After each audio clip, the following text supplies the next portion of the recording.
Hello, and welcome to Embodied Reading. Ben here. Today we talk about narratives in all their forms and how they spiral through different characters. Time travel narratives, anti-narratives, narratives that cease to form into orderly structure, and narratives that spiderweb through space and time. Please enjoy.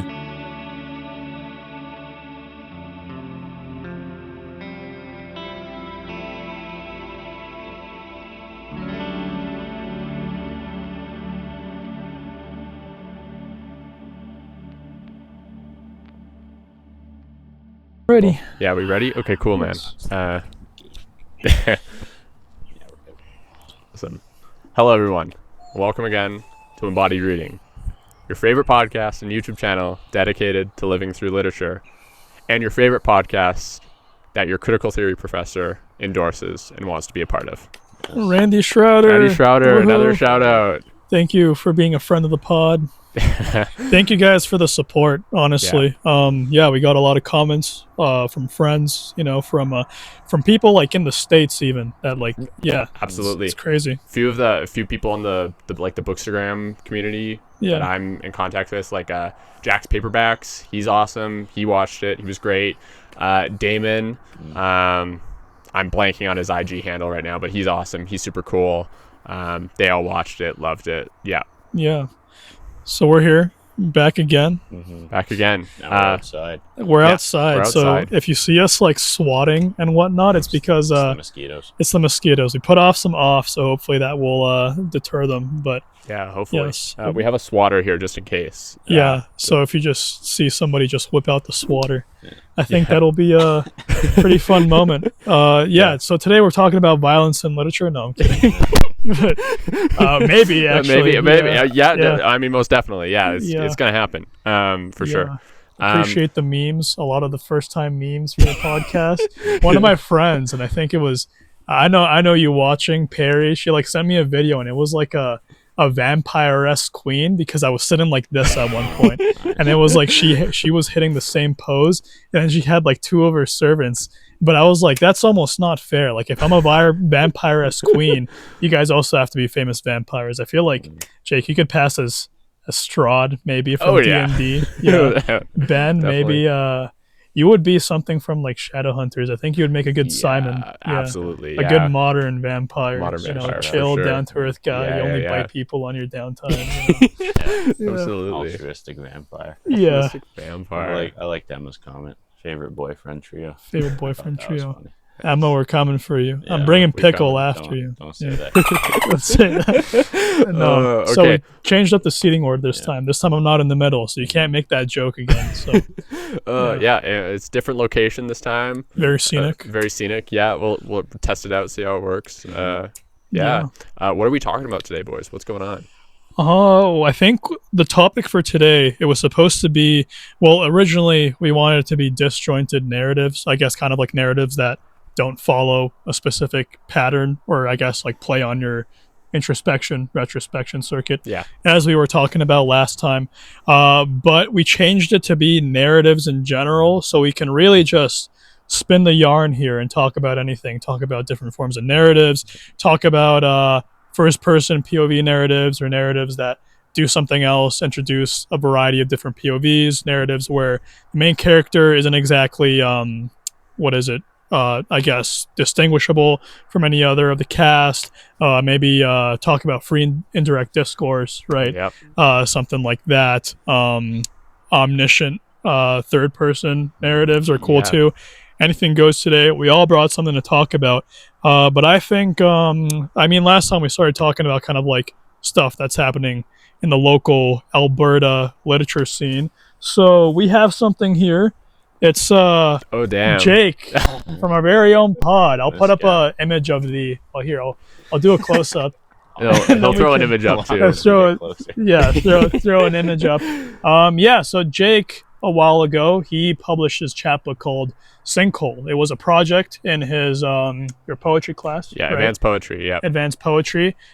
Super cool project. I went there to the poetry launch, or to the chapbook launch. Sorry, but this is really great. It really delved into some very deep topics. It's called Sinkhole appropriately because I feel like you're really sharing a lot of your trauma in this one. Yeah, and it kind of like delves into kind of like loneliness. There's a sense of like loneliness, but it's also shared loneliness in this vast sinkhole that we inhabit. There's some Buddhist themes in there. I think you talk about enlightenment, right? So yeah, I mean, it's very cool. Definitely very transgressive.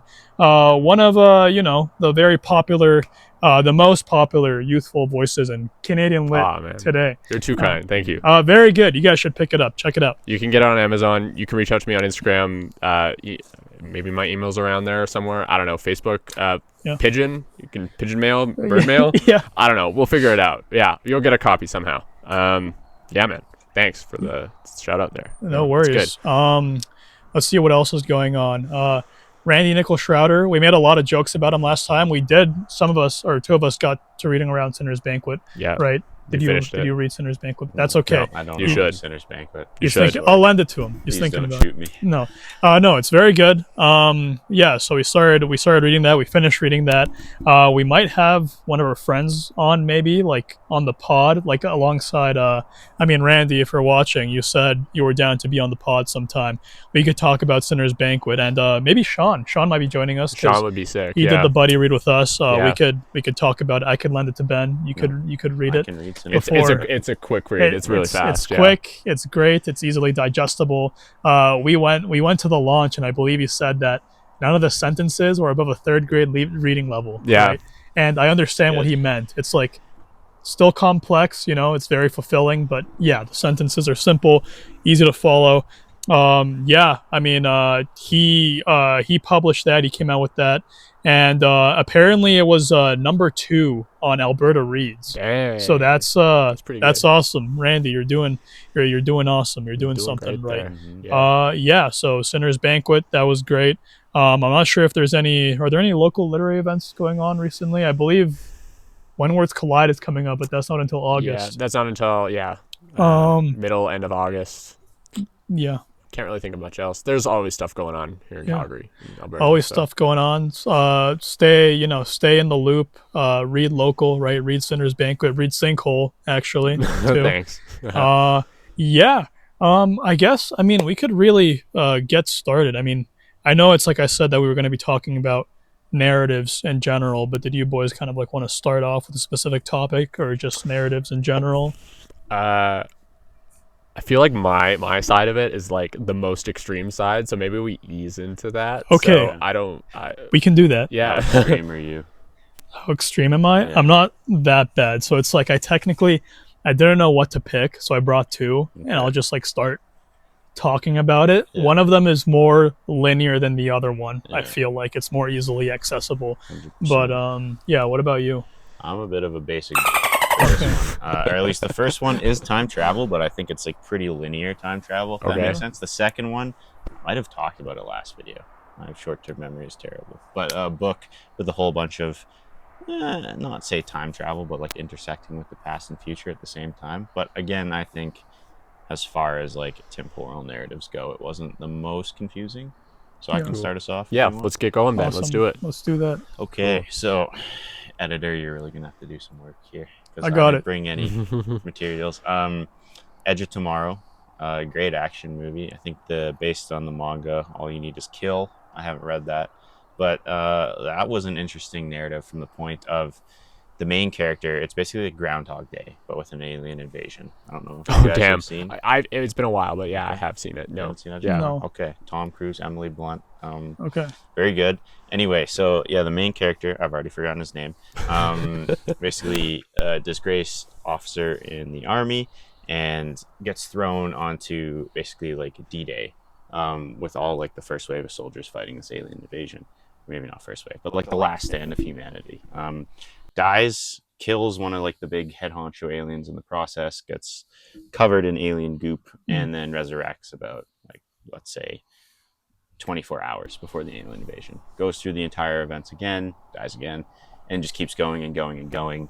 And then has to like kind of puzzle out, how are we going to stop this invasion? He meets another person who actually remembers all the loops, but no one else does. So you see him kind of transform from this person who doesn't know what the hell's going on during the first run through of everything to like, he looks like a seasoned combat veteran.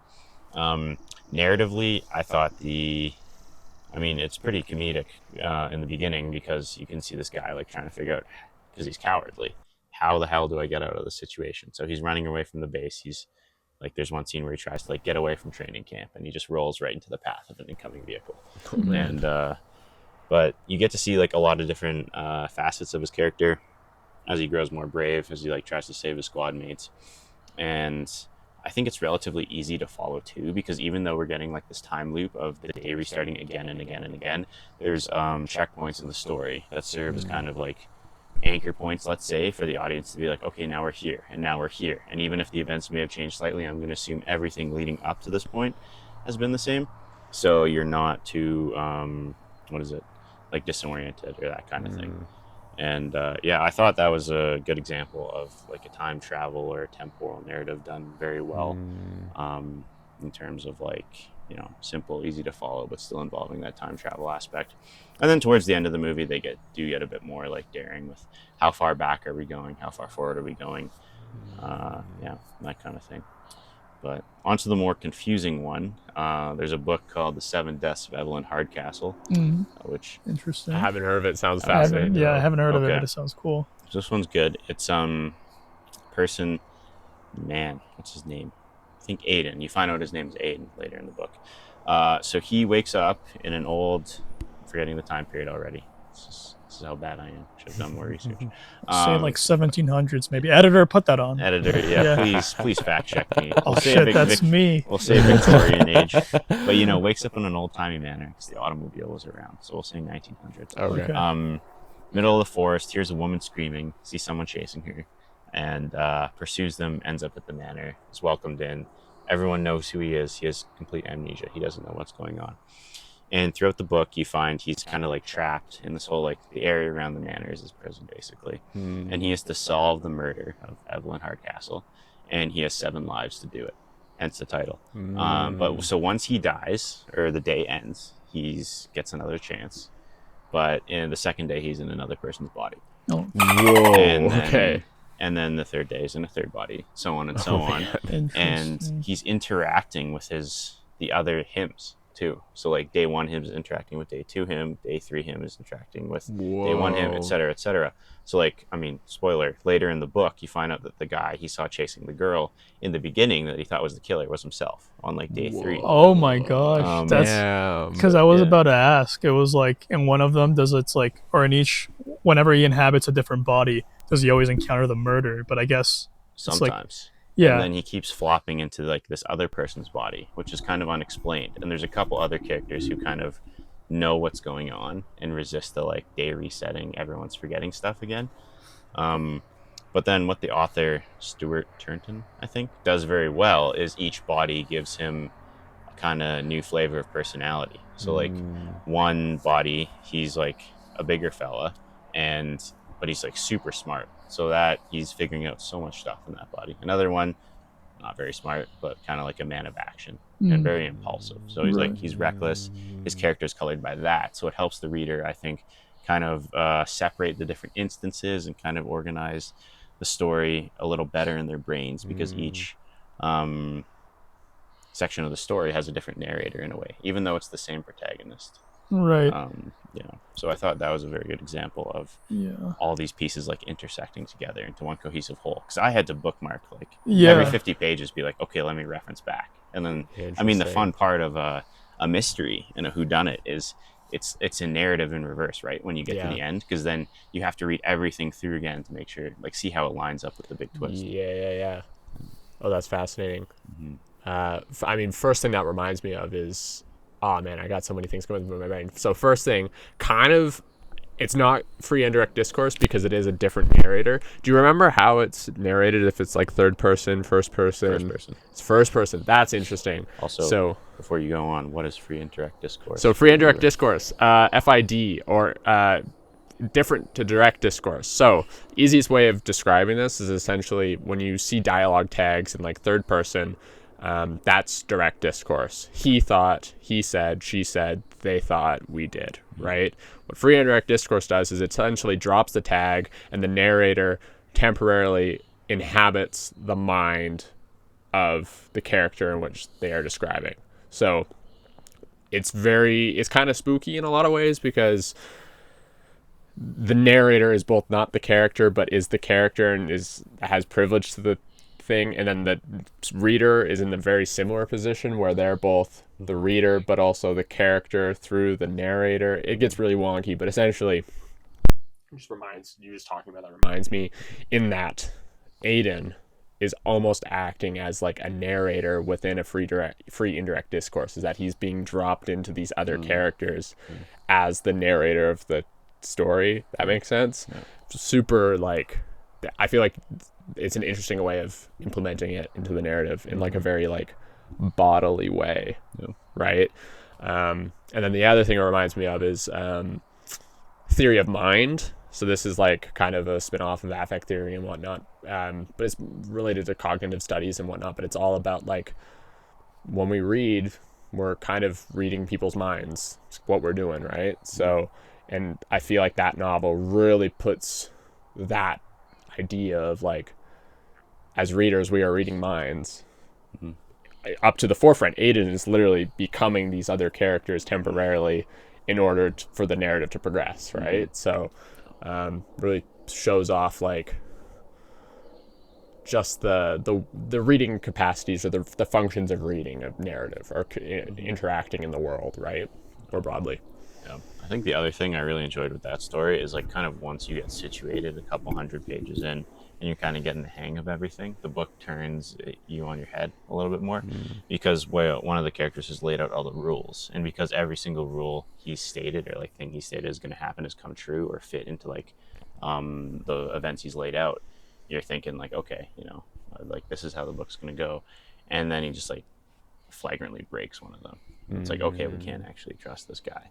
So I thought it was a good balance between like keeping the reader hooked enough and like giving them enough time to understand, so they're not just like violently taken out of it, but giving them some more struggle and mystery. Yeah. And I imagine that's hard. Like, it's different from like having different POV characters that you're following, because it's almost as if like, because I mean, the character, I guess, in essence remains the same, except they're in different people's bodies, and they almost kind of like, you said that they like inhabit like each other's thoughts, right? So it's like in every body that he's in, that Aiden is in, he kind of like absorbs some of that person's personality, right?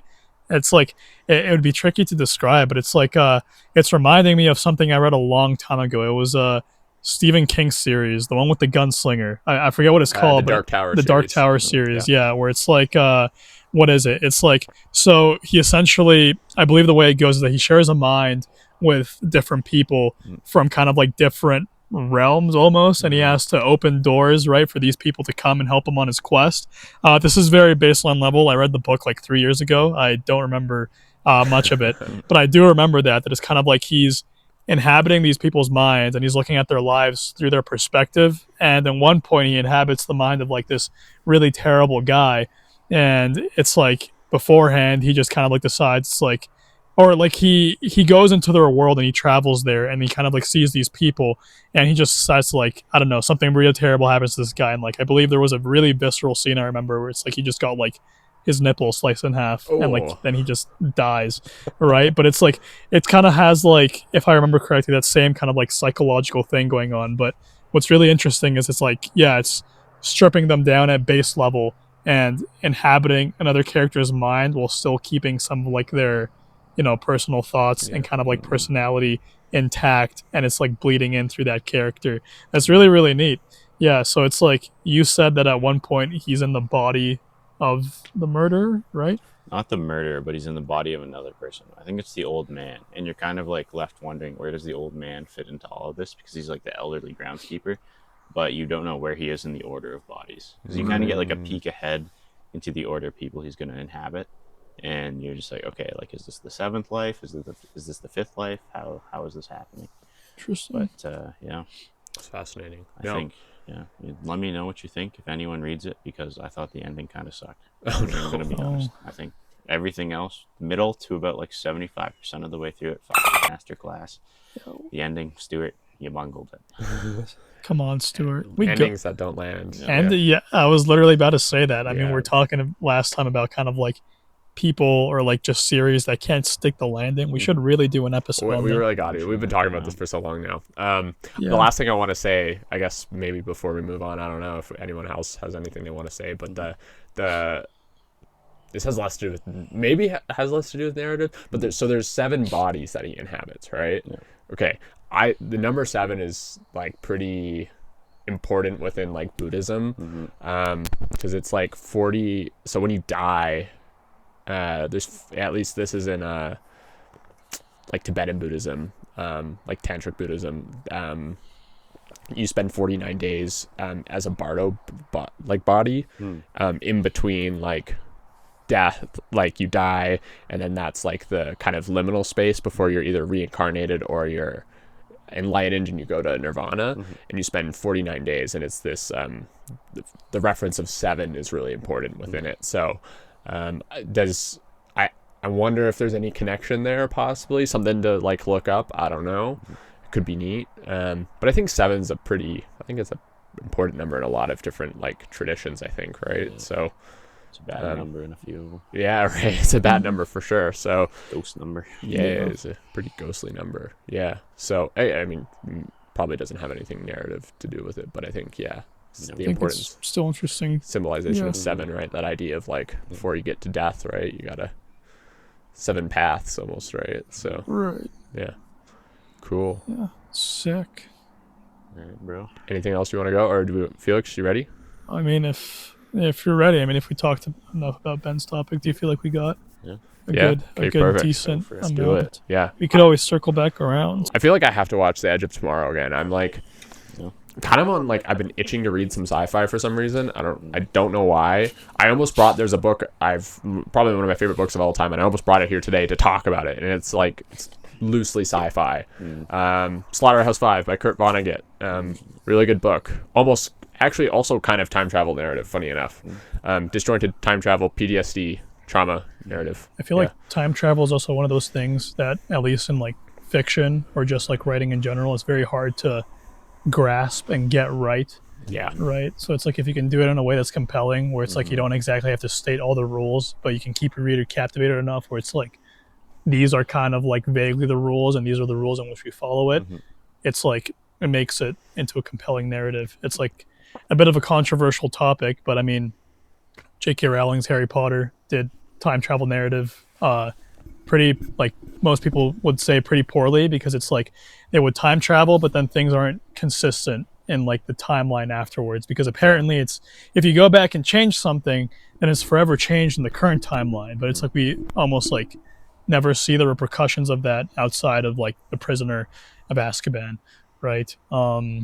That's another good topic. Maybe we should talk about like controversial authors sometime. I'm down. I feel like a lot of authors have. That's gonna be me today, so I'm ready. I'm ready. Yeah. Okay. Cool. Yeah. Okay, you ready? You got one massive tome and then one equally massive. So I couldn't decide what to bring. It's both by the same author. I mean, this novel has been blowing up on the internet recently for good reason. Yeah. Ben got me this for my birthday like a couple years ago or a year ago. Larry McMurtry's Lonesome Dove. It took me forever to get to it, but once I did, I understand what all the hype was about. It's really good. If it's worth anything, he won the Pulitzer for this one. I mean, whatever, take it for what it's worth. But it's very, very good, and I think it just kind of goes to show that you don't always have to like write like a traditional narrative that follows all the rules and hits all the checkpoints for people to love it enough to give it like a prestigious award. If the prestigious award like matters, I think you should read what you like, obviously. But this Lonesome Dove, out of the tetralogy, right, the series of books, I would think it like follows the rules of, or the quote-unquote rules, right, of narrative very loosely, in the sense that it has several characters that it follows, right? So it's kind of like hard to state which character is kind of like the main character and the POV character that you're following, right? So it doesn't follow the rules in the conventional sense, but it does each of those characters so well. Like, it's such a character-driven narrative that it's like it paints a bigger picture for you. And it almost feels more realistic because you're looking at different lenses you're looking at the same story through different lenses, right? Through different characters. But yeah, I mean, I was just going to briefly mention Lonesome Dove because of that. Essentially it's a series about it's set in the Wild West, right? So it spans the timeline from the 1840s to the 1890s, I believe, by the time of the last book, and it follows somewhat like the same cast of characters. A bunch of people die. It's really unpredictable, but essentially you're always following Woodrow Cal and Augustus McRae, so two Texas Rangers, right? You start with them in Dead Man's Walk as inexperienced Texas Rangers that kind of go into it thinking, yeah, I'd like to shoot some Comanches. And they find out that it's, it's life and death, right? It's a lot more grim than they painted out in their heads, right? Being boys that just wanted to join a team. And then you get to them in Lonesome Dove, the third book, and they're kind of like grizzled old men, right, where they know the consequences. They still have their distinct personalities intact, and they go north from their home in Texas to start a ranch in Montana that doesn't even work out by the time the fourth book takes place, right? So it's pretty all over the place. I praise it for its sense of realism, right? Because it's like, I'm not kidding. It's like anybody could die at any moment. Like even some of the main characters pass away. A bit of a spoiler alert to Augustus McRae, right? I guess if you can consider him one of the main characters in the main cast, passes away in Lonesome Dove, right? So it's kind of like his tribute. And Cal, I believe, he's the only character that kind of like stays alive consistently through all four books. But yeah, I kind of just wanted to touch on that a little bit, kind of like narratives that has to do with like following each characters or a specific cast of characters POV, because I feel like a lot of the time, at least when I was writing my Western, right, people tell you like if you're writing a debut novel to just stick to the basics, right? To stick to like one character that you'll call the main character and follow religiously. And they're like, yeah, but you'll get to break the rules later. And like, I mean, to me, it's kind of just like, dude, it's like the rules, man. It's like you should be able to just like let them do what they want to do. Yeah, play with them, because I mean, like a lot of my favorite series or like novels growing up as a kid did this exact same thing. Cassandra Clare's series, kind of like the Mortal Instruments and the Infernal Devices and all those books, spanning the same kind of like fantasy setting in the same world. She never follows one character to a T. Like there's one character that might be stated to be like the main character, like above them, whose POV you're primarily interested in, but there's so many different characters happening and you're following their heads and like their thoughts as well, that you grow attached to them. And I think she said in an interview one time that it's like you'll always find like one person to relate to. Right? So Lonesome Dove does it a lot more consistently. Larry McMurtry's Dead Man's Walk is definitely the more linear out of all of them. I kind of read them in a weird order where it's like this is the third book in the series, and afterwards I read The Streets of Laredo, which is the last one, and then I read Dead Man's Walk. Comanche Moon is coming in the mail today. I'm really excited about that. Were they published in that order though? They were published out of order, I believe. I think they were published out of order. Lonesome Dove first, and then he finished it. So like it doesn't really matter what order you read them in. Like either way, you're following the same characters, and I would honestly recommend it the way I read it, right? So you read the big epic first, Lonesome Dove, and you go backwards, because this novel sets them up to be like, they set up Cal and Gus to be badasses, and then you read this, and they're like, dude, they're just like anybody else. They're just like scared children, right? That's another thing it does well too, kind of like the myth around the West, right? And who's made famous, and then you actually meet the person and they turn out to be just like not at all as impressive as you set them out to be in your head, right? But Dead Man's Walk is really good in terms of linearity. It still follows several different characters' perspectives, but it does it much less than Lonesome Dove. But I find it compelling because it's like, even though it does that and it branches off, you still get a distinct kind of like opinion as to who each character is. Like, for example, Cal, right? Something noteworthy about him is that he has an extremely bad temper, right? And it's present throughout all the books, right? Where it's like he, for the most part, it's like he puts up this presence, like this face, as if he's kind of like a calm man that just is like very strict. But as soon as like you do something that sets him off and you're not expecting it, he's just like clubbing you over the head, right? For like, for something that somebody else might consider a small like reason. So it's like you still get a very good sense of like who the characters are. And I mean, I wanted to read kind of like a passage that doesn't really have to do with anything I'm saying, but hopefully speaks towards kind of like that violence that you feel like in the character's head, and kind of like Larry McMurtry's like skillful craft and kind of like getting you into the character's head, even though kind of like the narrative is one that kind of like sprawls, right? So this is Dead Man's Walk.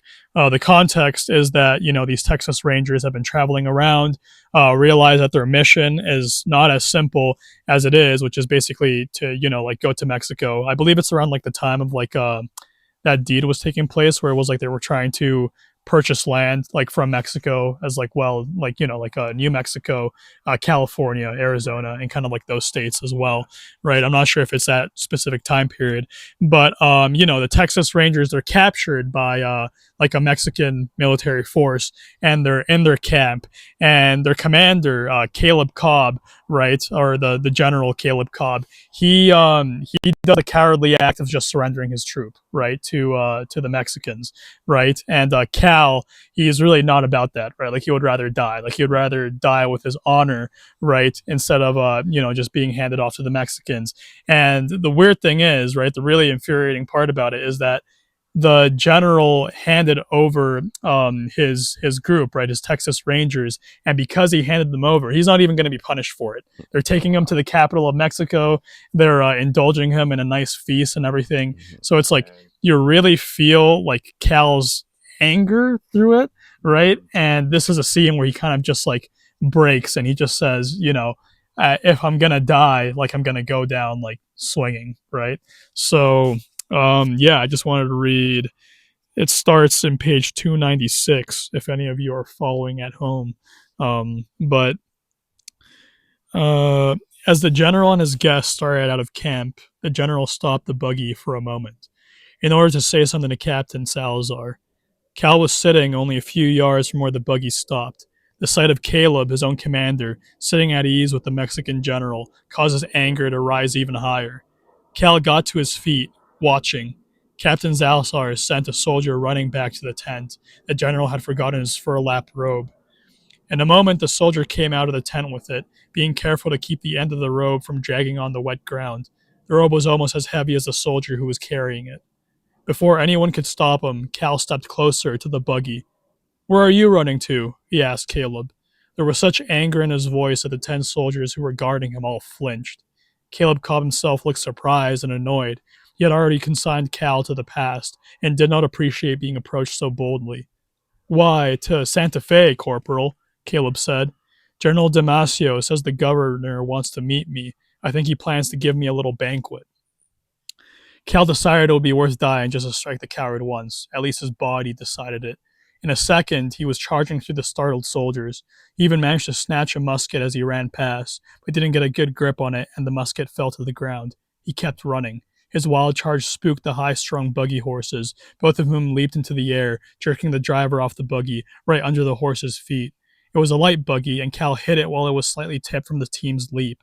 Caleb and the general lurched forward in the buggy seat. Cal leaped for Caleb and hit him once. Then, as the buggy was tipping, he grabbed the heavy glass jar the general had been drinking from and smashed Caleb with it, flattening his nose and also his fresh cigar.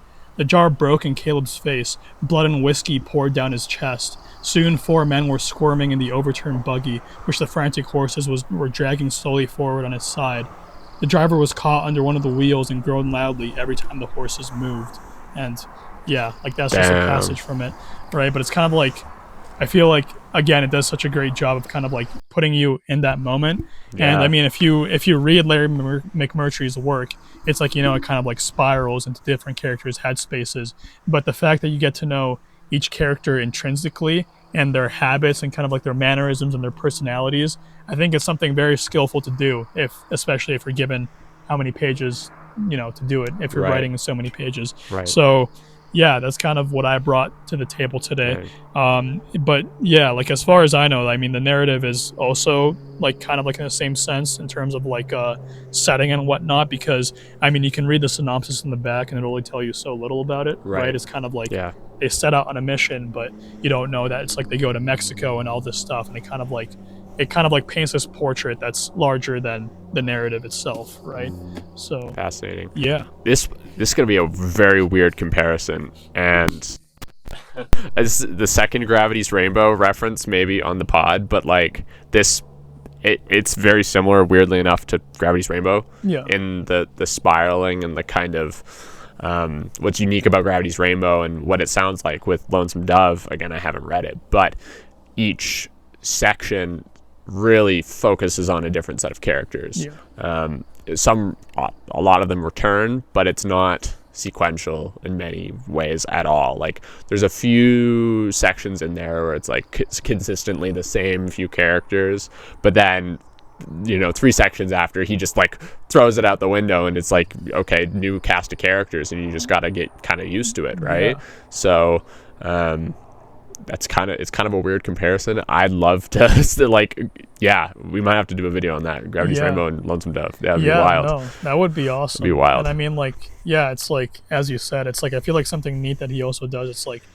he kind of also puts you in the head of like the main antagonists a lot of the time, right? Which is kind of like you understand their motives and their perspective and why they're doing what they're doing. I mean, the last book in the series, Streets of Laredo, right? The main antagonist is kind of like this young Mexican boy and this young Mexican outlaw, right? And the whole thing behind the plot is that for the past 3 books, the narrator has been kind of like mythicizing these figures, mythicizing Cal, right, as like someone who can't die, right? He's this legendary Texas Ranger, but again, that realism hits you in the face when he encounters this boy.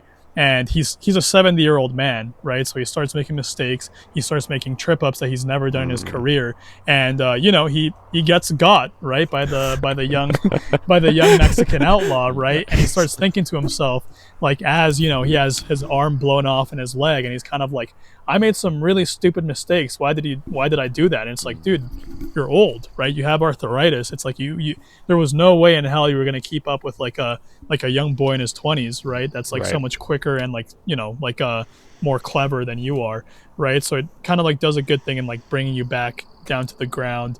The villain, or I guess villain, the antagonist, and Dead Man's Walk. He's this Comanche called Buffalo Hump, right? And he, early on in the narrative, right, he claims the two main characters, Gus and Cal, as his, right? He calls them his property, right? He calls Gus his property. He calls Gus his because in like the first couple pages, he throws a lance right across the hills, and it strikes Gus through his guts and whatever, and he survives, right? So he's like, "You're mine," because it's like you survived something you weren't supposed to, right? And like you're fine. And Cal, he says that he's his because he killed his son, right? And it's kind of like this really jarring moment, because at the time when Cal shoots his son, you don't know that it's Buffalo Hump's son. You only find out afterwards, and they give Cal a name, right? They call him Gun in the Water because he killed his son in the water with the gun, right? So it's cool. It kind of like like it takes like the different perspectives and just draws lines between them, right? It's an interesting like reversal. Again, more Gravity's Rainbow comparisons. This is weird. I don't, it's kind of weird, like this reversal of cause and effect. Like you see like the effect, but you don't know the cause. I might be messing this up, but like, you know what I mean? Like you don't know who was killed until after the event has occurred, right? So it's kind of like a whodunit within it, in the middle of it. Yeah, it's kind of neat. Question about, I guess, Larry McMurtry. So one critique I've heard of, Lonesome Dove, I don't know if this applies to the rest of the novels, is that, like, from what I know, he explicitly set out to, destabilize the Western genre, like the ideals of like the Western myth and that kind of stuff, so a critique that I've often heard online is like that the book doesn't do that and it just reinforces the Western myth. What is your take on that? Like, what would you like? Do you think he does an excellent job of like critiquing the Western, or do you think he does a bit of both? Maybe he reinforces it and critiques it. Right. I mean, just from my personal perspective and reading it, I think he does a bit of both, right? Because, I mean, I think whenever we talk about Westerns, obviously you have to be sensitive about kind of like the indigenous communities that he's writing about, right? In which they're taking place. And, you know, obviously, when it comes to, I guess, the side of the protagonist, right, it doesn't matter if the narrative is like, you know, kind of like tagging in and out of different perspectives, even if he does include that indigenous perspective. He's not indigenous himself, right? So how can he claim that it's like this is the way it was, right?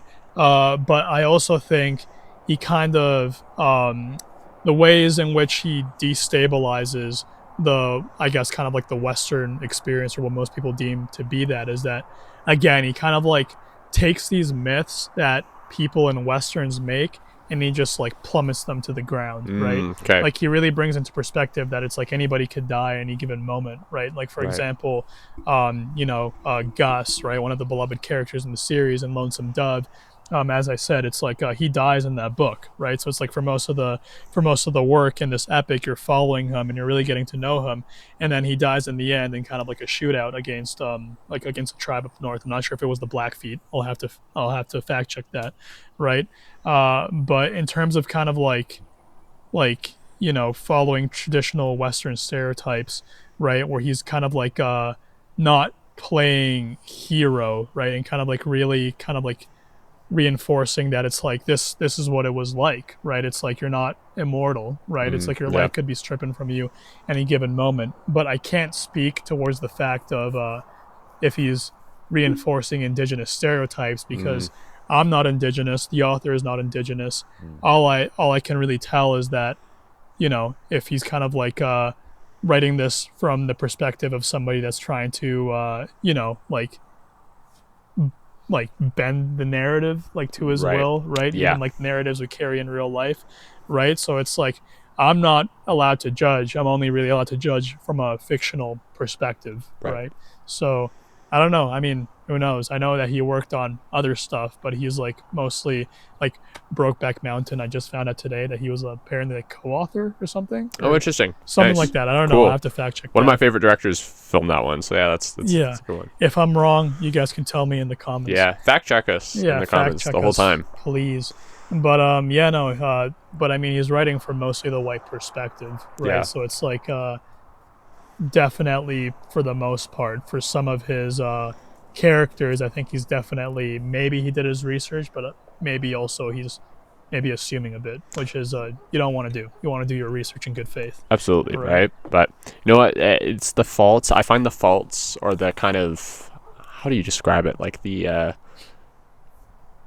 say failures, but failure is not a bad thing. But like the failures in a narrative actually point towards like further things that people can do, right? So this kind of like, you know, maybe possibly a poorly, or maybe a reinforcing of stereotypes of indigenous characters, kind of points towards like, hey, like wasn't perfect, but we can move forward and try to like do something better, right? So yeah, I think it says more about like that time period too, because it is a historical piece. It kind of airs towards like, they're pretty racist back then. Yeah. I mean, like, there's no other way to put it. Yeah, he doesn't go light on that either. It's like, if anything, he kind of just like, there's some discriminations in his characters for sure. There's some biases, right? Some of his characters are odd in the sense that some of them are like more progressive than others, right? I mean, there's a black man in the party, right? His name is Dietz, very beloved character, and like what some of the other characters have to say with them, it's kind of like, yeah, I have no issue with the man, right? Like he works well. Other characters just hate him, like solely based on his skin color, right? So it's like, yeah, he doesn't really shy away from like people's bigotry, like during that time period, right? Fascinating. But I wanted to make a comparison between what I was talking about and what Ben was talking about. It kind of like, you know, the time travel narrative and kind of like being in different characters' headspaces, but it just lost me. Maybe it'll come back to me. I think it's there. I mean, like it's almost like a chatting with Dr. Randy Nichols Schroeder the other day at an open mic. Sorry, I gotta bring up this man again. Read Sinner's Banquet. Read Arctic Smoke. This is just gonna be our bit the whole time.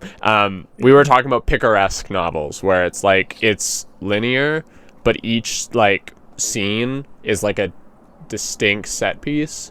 I mean, Huckleberry Finn is an example of that. It does that. A lot of Thomas Pynchon's work is like that. I think what's that book? Don Quixote. I believe that's a picaresque novel where it's like set piece. Like they follow sequential order. Maybe a different character headspace. Sounds like that. Honestly, that's kind of how I get. So kind of like it's almost like you're reading a play. Almost kind like of you're watching a play, which is like weird. I mean, because I guess screenplays are a thing, right? But it kind of follows that, right? I feel like that structure more, which is interesting because I believe he was also a screenwriter, so or he is also a screenwriter. I'm not sure if he's alive or dead. I'll fact check that. I mean, it would be cool to do a screen. I mean, there was a movie of Lonesome Dove with what's his name? Tommy Lee Jones. Yeah. I haven't seen it, but I've heard. Yeah, it's okay. It'd be cool to do like a play version of like Lonesome Dove. So maybe a project in the works, possibly. Hint. Yes, an adaptation of Lonesome Dove as a play. I don't know. Cool. Someone got to do that if we don't do it. So Ben, you have some experience screenwriting, don't you? Come on. Very, very limited. Our resident film expert here, our resident playwriter. Yeah. Yeah. Cool, man.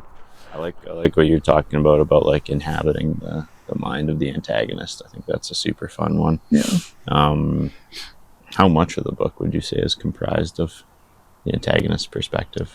I'd say, I mean, with the amount of times he kind of like jumps from perspective to perspective, it's hard to say, but I'd say kind of like a fair bit of it, not so much in Dead Man's Walk. In Dead Man's Walk, I would say it's maybe like 10%. It's only like really towards the end where they start really getting into like, I just slapped the mic. Hopefully you didn't get that in full audio. But it doesn't really get into Buffalo Hump's perspective until the very end, where it's like he's kind of like you learn that he wants to kill Cal, right? Gun in the water, right? Because he killed the son, right? They're waiting for them on the ridge, and they're the Texas Rangers are traveling with a woman with leprosy. And apparently the indigenous tribe, the Comanche, they hadn't seen a woman with leprosy before. So she unveils and lets them see her. And you're witnessing this from his perspective. And he's terrified because it's like, what are those blotches on her skin? Why is she missing half her face? Right. And she just starts shrieking like a high soprano, right? Like at the top of her lungs. She's I believe she's holding her husband's sword at one point because it's a whole other narrative plot, right? They find this woman in Mexico who's also being held prisoner, and she's like, I'll help you guys escape. They took me from my place of inhabitants as well. So it's you witness that through Buffalo Hump's perspective, and it's it's crazy to see kind of like his fears and stuff, and kind of what he thinks of the Texas Rangers, because it's at that point it's like the Comanches had the Texas Rangers beat, right? Because the Texas Rangers underestimated the Comanches and underestimated what they were in for, right? And they got whooped really bad. So it's it doesn't really towards the end, but in his other works like Lonesome Dove, I believe Blue Duck, right, the antagonist in that kind of gets his own perspective, and he's kind of really mean in that. He kind of just proliferates the of I'll censor that somehow. But the essay of a young sex worker, Lorena Wood, right, and he just lets it happen for no other reason than he just because he thinks it's entertaining, right? Oh, man. She's not really fulfilling. I had to double check. Maybe we don't get mauled by a cougar or something. No, it's So he, for the most part, it's his other novels do it more. But in Dead Man's Walk, not so much. But still, it's I agree, it's interesting kind of to follow the antagonist's perspective, because it's you really get to know them as a person. One last little tidbit, because I know I've been rambling for a long time. Oh, that's but good. it's mostly it's good in Streets of Laredo, the last book, where he inhabits the mind of the young antagonist, the Mexican outlaw, Joey Graceffa. I think that's a YouTuber, actually. I didn't get that name right. But we'll pop up Joey Graceffa's picture here. We'll do ADR. Yeah. Post. Yeah, there we go. But yeah, make it super robotic, dude. His real name is, and then just yeah. But Joey, right? It's like you really understand his grievances, and he's perhaps one of the most emotional antagonists that he puts you in the headspace of, because he just wants love from his mother, right? He feels bitter and angry because his mother has two like special needs children that have all of her attention, right? And he's like, where's my attention? He used to wash my clothes and whatever. He's a really spoiled brat. He comes off as a little he just wants his mom to do stuff for him all the time, right?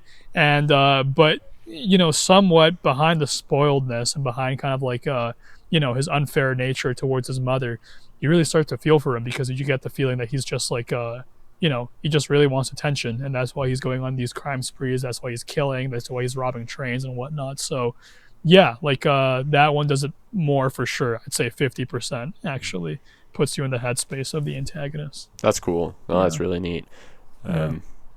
Yeah. I love when narratives do that, when you're like, you bounce back and forth between like what you would perceive as like the good guys and then the bad guys. And then, would you say the antagonist in the novels are like, as a reader, can you feel like somewhat sympathetic towards them, or? Definitely. Like I was about to say, like I think it's like, I was wording it in kind of like caveman terms, because it's kind of like, I don't think in Larry McMurtry's work, at least, I don't know what he would say about it, but to me, when I was reading it, the reader like I am, right, and kind of just like what I was seeing is that I didn't think in such like polarizing lines as protagonist, antagonist, or kind of like black and white. Right. Because it's like, again, I think he's trying to paint this world that's a lot more gray and a lot more similar to real life, and not just, like who's bad and who's good. The Comanches aren't in the wrong. They certainly aren't in the wrong. The Texas Rangers, they might also not be in the wrong and whatnot. Right. So it's kind of like, I don't think it really does that. I don't think it's so black and white, right? I think he's kind of trying to speak towards like a bigger message, a bigger picture, right? I think that's cool. But yeah, I don't know. No, that's sick. No, it's awesome. It's been on my reading list for a while. I definitely need to read. I recommend it. Yeah. I might have to pull it down at some point. Yep, it's sitting there. It's staring at me. So yeah. I mean, I've read the other westerns. I've read the good ones. Yeah, Blood Meridian. Blood Meridian. Yep. Yeah. I've read that. A couple other McCarthy's. The neo westerns are good. One of, again, more Thomas Pynchon references here. One of his favorite books is Warlock by Oakley Hall. It's another western. I think I remember I got that for Christmas. Yeah. I haven't read it either, but I've heard good things. So good. Yeah, cool. We ready to move on? Yeah. Do you want to? Yeah, take us home. Okay. So originally the video we were going to talk about disjointed narratives, and the more I thought about it, the more I wanted to just go off the diving board, if you will, for this pun here. We're going into the sinkhole of what I would describe as anti-narratives, anti-novels. Oh, he's going to hold up the book. Yeah, sinkhole. Yeah. That's awesome. So today I'm talking about two things. I'm talking about a book and a film, and I think they're kind of like sister kind of. They work in tandem together. But I'm going to be talking about the infamous and wildly crazy Naked Lunch by William S. Burroughs. I guess you could put a photo up on the front there. Put a photo. There we are. Super cool. First of all, William S. Burroughs, I acknowledge, was not a very good human being. He's a very complicated fella. He offed his wife. Fled to Morocco. Okay. He was constantly paranoid because he was a drug addict and he was homosexual during a time when both, in combination with one another, were not so accepted. 1950s, 60s America was not very accepting of a lot of countercultural parts. A little bit about William Burroughs himself. He is most associated with the Beat generation, beatnik writers. So he was friends with Jack Kerouac, Allen Ginsberg, Neil Cassidy. And I think a couple other people in the Bookstagram community kind of agree with me on this. Seth from Waste Mailing List, he also agrees with this. He's a cool guy. William Burroughs does not fit within the beatnik crowd. Like, if you think of On the Road and the kind of like the travel narrative of this is not that at all. If you go into Naked Lunch thinking like, ooh, it's gonna be like On the Road, or it's gonna like be like the wild hysteria and madness of Ginsberg's Howl, it's not like that. It's more closer to Howl, but Burroughs is doing his own thing. So what Naked Lunch is all about essentially is, I've heard it described as almost like a deconstructed detective story.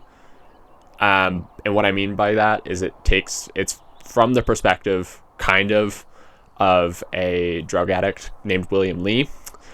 This was originally published along with his other first two books, Junkie and Queer, under the pseudonym William Lee. It was kind of presented as like a memoir kind of sorts, autofiction. William Lee appears in this book, whatever, I don't know, it's really complicated to describe, as he traverses, and essentially it follows him trying to get a fix, trying to find his drugs, as he kind of rapidly descends into the surreal world of what's called the interzone. And what the interzone is it's essentially a fictionalized version of I'll help figure out this in post, but there was some place in Tangiers in Morocco during the time where a lot of expatriates hung out, where it was pretty much lawless. There was no government. You could freely do whatever you want. You could, do all your fun stuff with whoever you wanted. You could do all the substances you wanted, and there was no repercussions. And it just kind of follows that. Its narrative structure, it really doesn't have one. There is no structure. It's kind of, I forget the exact term and what he used, but each section is kind of, I believe it's called a routine. So that's what he called the chapters of the books, were routines. And I think it's based off like a vaudevillian routine. That's kind of what he took his inspiration from, kind of like a comedic routine. Right. Some of the stories in this book or some of the sections are wildly humorous, and then others are deeply disturbing. One of the major, if you can call him an antagonist, one of the reoccurring characters is named Dr. Bentway. One of the most despicable doctor characters I have ever experienced. He is deeply problematic, says a lot of things that are not acceptable. If this book was published now, it would get canceled instantly. He does some horrible experiments on people. The book's kind of sci-fi. There's like bugs that kind of come out. This book made me hate bugs. Like really icky bugs that do really icky things. I hate bugs right now. Yeah, if you can't see, we're getting swarmed. Yeah, this was, no live, We're fun. We're sticking it through. We're sticking it through. It's good.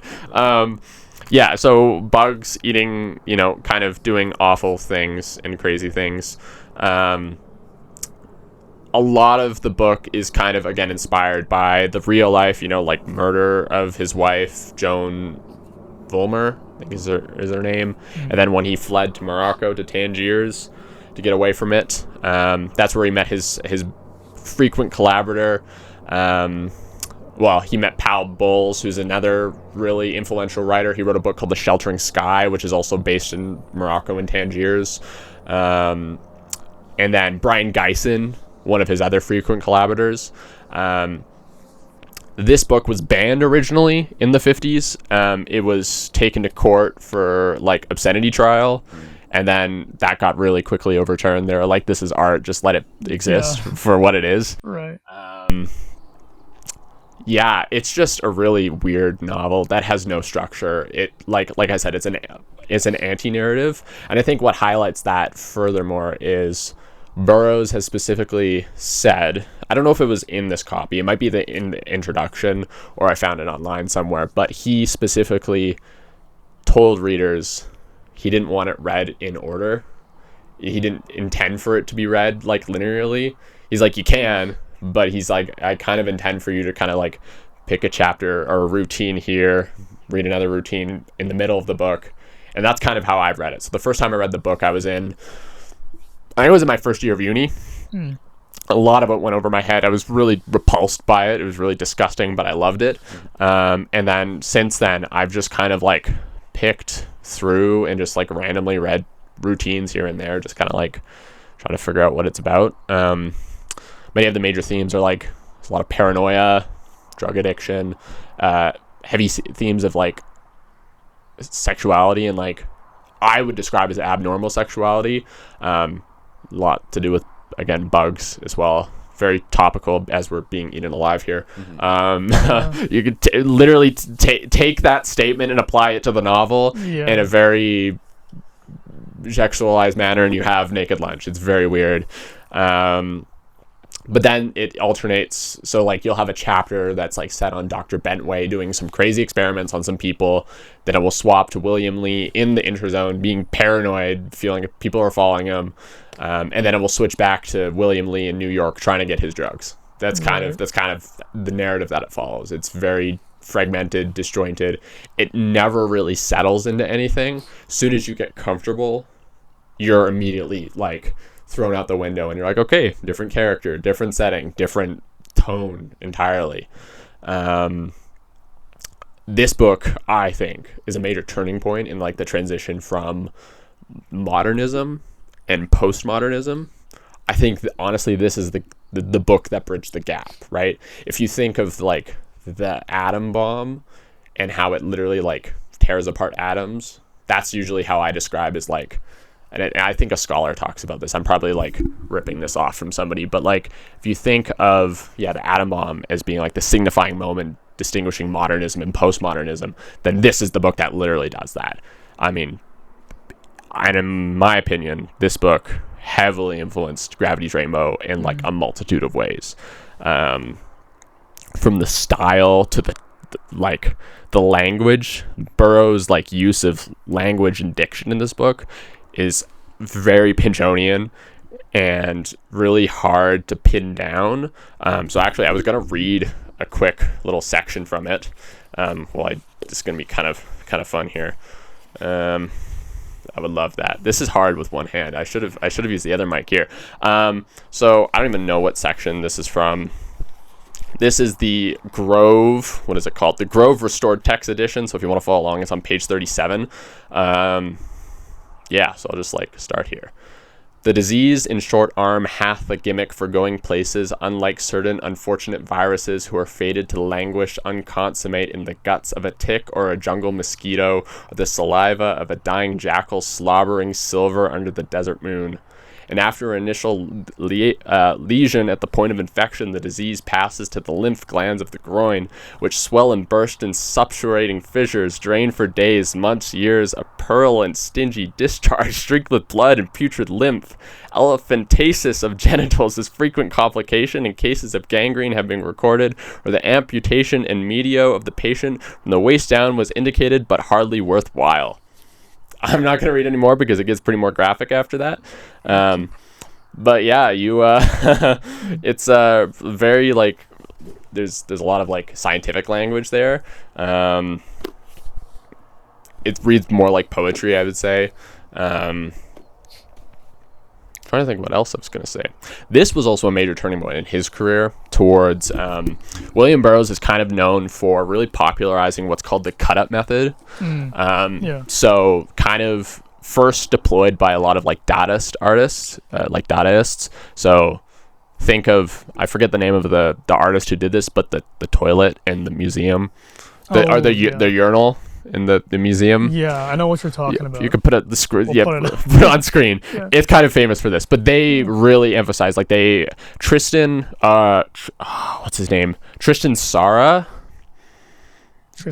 out there. I just put your image on. Yeah, you'll put his. He was like 1920s, and he did an example where he did the cut up method on stage for an audience. And the audience started throwing things, I believe, at him. Like, they were repulsed at him. They're like, what the f*** is this shit? Yeah, pretty much, kind of. Like, they're like, what is going on? This is wrong. Yeah. So Burroughs capitalized on it after this novel. I think this is, like, less cut-up-y than the rest of his works, but the trilogy that he produced after this, called the Soft Machine trilogy. So you have the Soft Machine, the Ticket That Exploded, and... what's the other one? The Nova Machine, the Nova Explosives. I don't know. I don't remember the last one was called. That's purely comprised of the cut-up method. So he had a drawer of manuscripts, and he would take a manuscript. I think he would take something from the newspaper. and he would just like another manuscript, maybe a part from the Bible, and then he would just interlace it all and like literally use cut out sentences and stitch them together to create this novel. It's babble, and half of it's incoherent, but it's a very cool concept.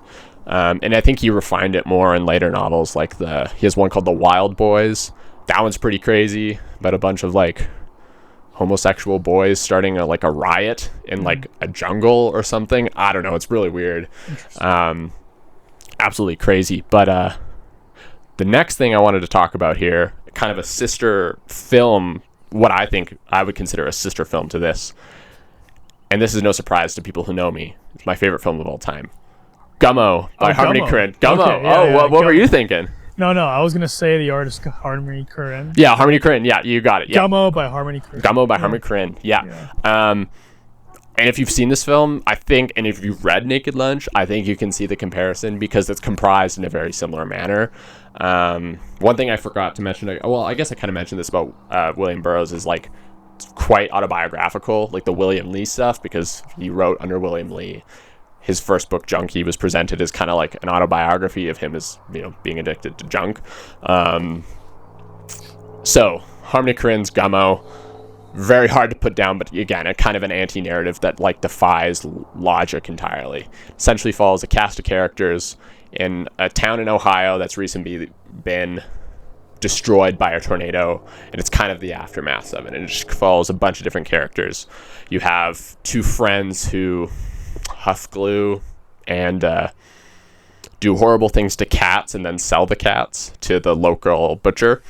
You have a pair of sisters, Dot and Helen, I think is her name, as they lose their cat and then get chased around by an older guy who wants to do really naughty things, really not so great things. But then interspersed with that is just madness. You have things recorded with hand cameras that are presented as like real life documentary kind of footage, or like house footage of people, but it's staged. But then you also have there's a famous scene in the film where Harmony Korine himself is in the film. He's on a couch, he's outrageously drunk, whether actually or not I don't know, and he's hanging out with someone who has dwarfism, and he's just blabbling on about I don't know what. It's incoherent nonsense.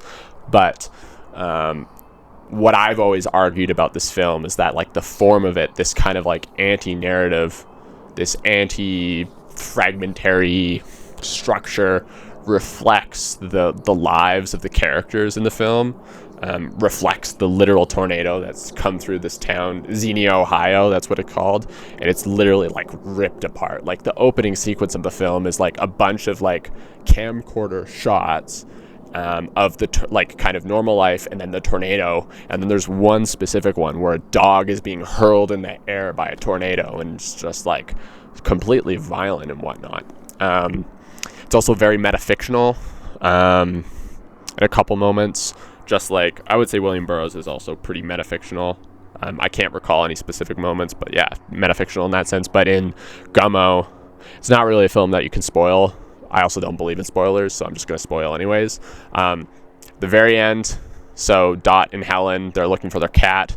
There's a character named Bunny Boy who's mute. He doesn't talk, but he just has shorts on and these bunny ears. He just kind of wanders around town skateboarding.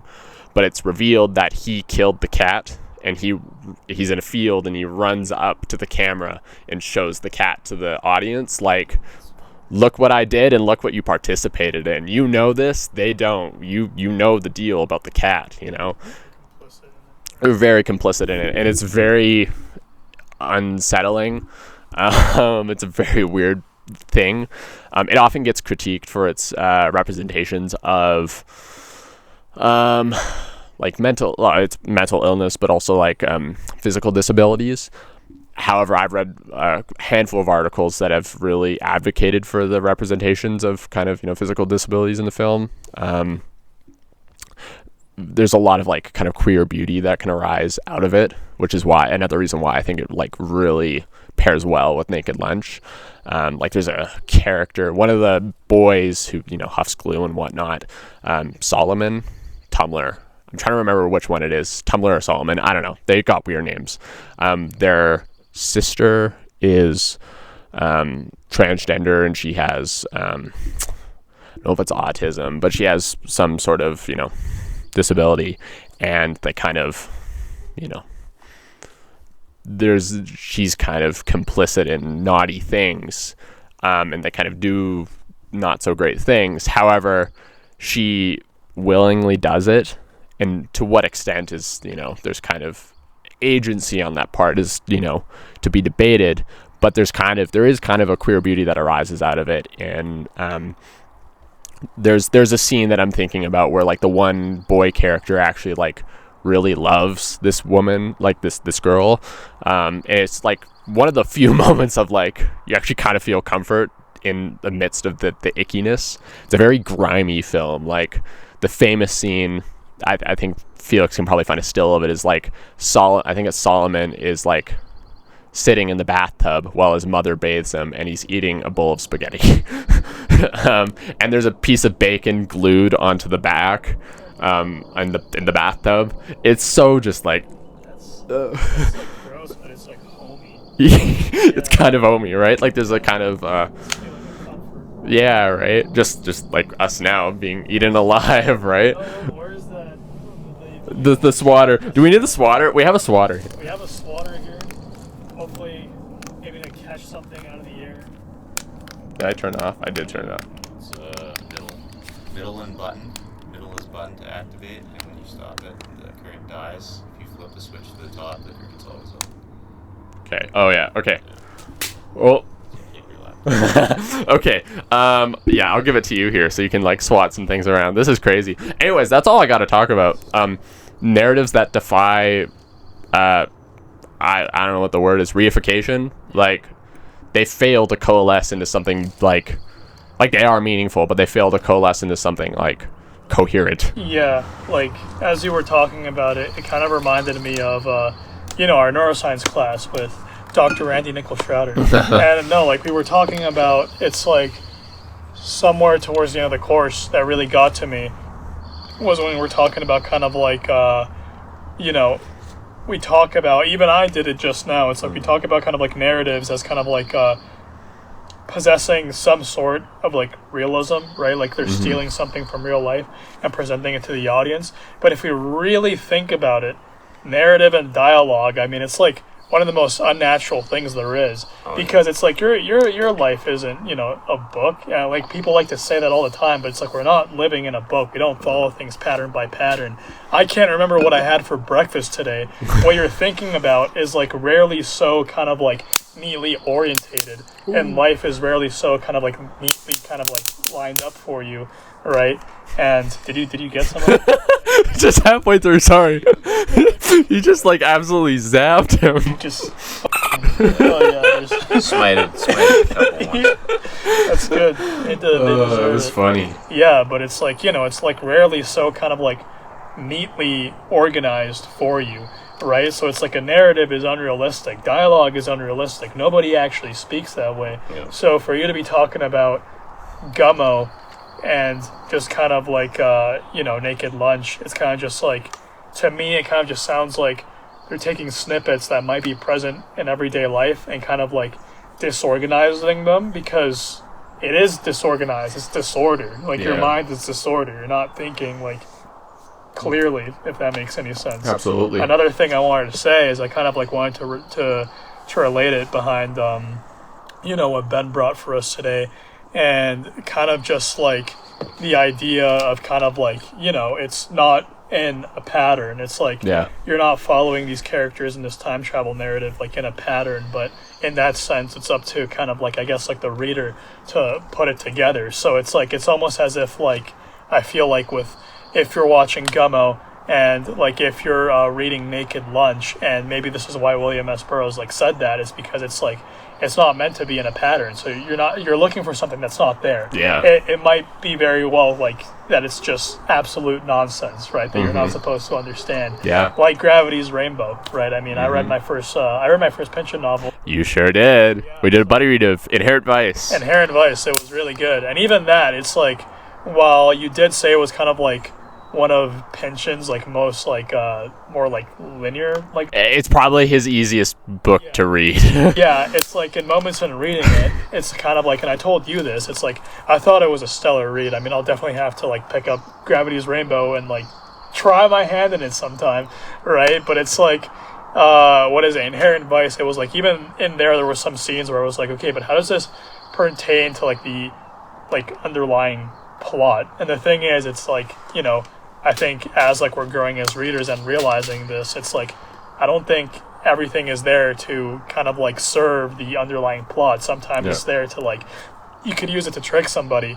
Like something we talked about in that very same class is kind of like, you know, if the dialogue, if that specific scene, if the dialogue, if what these characters are saying to each other serves no purpose, you cut it out. But that's in traditional like narrative storytelling. Mm-hmm. What if it's like you just throw a conversation in there to throw a conversation in there that has like nothing to do with like the actual underlying plot structure? So I don't know, I thought that was interesting because it's kind of like you can do things in the sense of like time travel narrative where it's kind of like things are disorganized and there's a pattern that you're supposed to be piecing together, but you can also go the other route in which you just have no visible pattern. There's nothing. Right? And it's just a mind, right? But dude, oh my god. We're being absolutely mangled out here. Get on. Yeah. Okay, now hold down the button on the side to her current. Oh, he's stuck in there. Just watching us like in real time, just absolutely just. Naked Lunch is playing out for us right here, right now. If you've read the book, you know what I'm talking about. Also, is that thing still? Is it still recording? Yeah, we're. Like, E? okay. Oh shit. It's lost power. It looks like. Who knows? I saw it blinking earlier. I was kind of wondering if this is We might. You guys might be done. Might be done for. Might be done for. You might have to turn yours back on. How long ago was it blinking? Oh, that's fine. 5 minutes, that's fine. That's fine. Mine cut out at 1.2, so we're just gonna have to. We'll figure it out. Figure out. This was probably the most janky one we've done, but like. Yeah. Might do the next one inside again. Yeah. The rustic charm is balanced. Yeah, I mean, we'll obviously. Goddamn skeeters. Yeah, like if there's sections with no audio, we'll obviously cut it out. But if you just experience like a severe jump and now you're in the future, our mics cut out, right? There's a bunch of mosquitoes and they're eating us alive.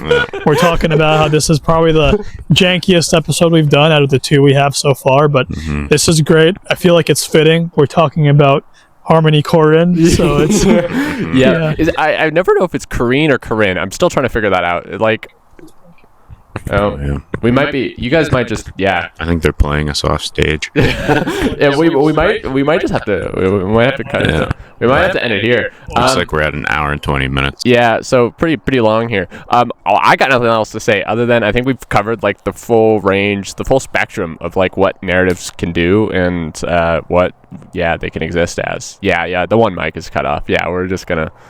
All right. Well, I mean, we, as Jake said, we covered a variety of topics. I think we covered a variety of different narrative structures that don't always follow the fray. Time travel narratives that force you to piece the story together as you go. Narratives that tell the story